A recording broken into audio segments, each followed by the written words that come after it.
Am I wrong for telling my family member if she can't afford a wedding, she shouldn't get married? My cousin, who is 25 years old, let's call her Bella, and her sister, who is 22 years old, let's call her Rose, are both engaged and are planning their weddings. Bella sent me a message of her trying on groomsmen suits to help Rose out with which ones to select for her wedding. I, who am 24 years old, have messaged Bella asking when Rose is getting married, to which Bella sends me a photo of Rose's wedding invitation and follows it up with, "You aren't invited though." Now, Bella and I are extremely close, and I'm over at Bella and Rose's house literally every week, and I even help babysit Rose's child. Back in 2022, Rose had her engagement party, and at the bottom of the invite wrote that she didn't want gifts, but would like money to go towards her wedding and honeymoon. I chipped in $250.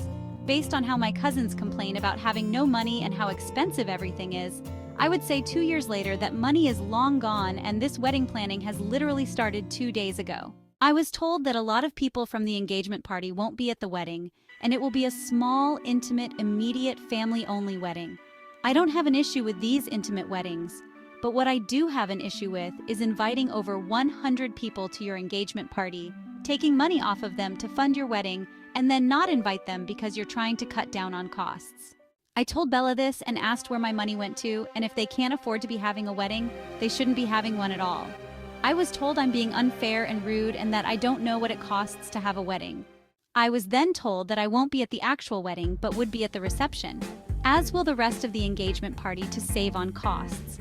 I don't know about you, but the reception generally costs more than the actual wedding, as you have to pay for seats, food, drinks, open bar wedding, DJ, and the venue you're having that reception at.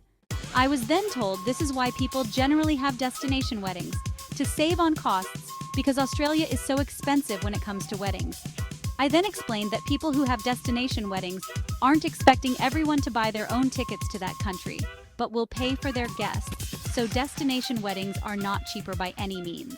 I come from an Irish family. Family traditions are very important to us, and we like doing everything in big groups.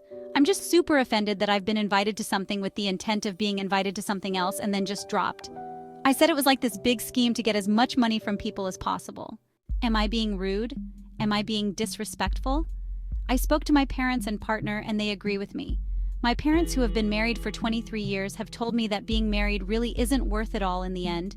It doesn't change your relationship and you're just paying thousands for a piece of paper. So, am I wrong for telling her that she should have an extravagant wedding if she can't afford it herself? Drop your thoughts in the comments. Let's discuss it.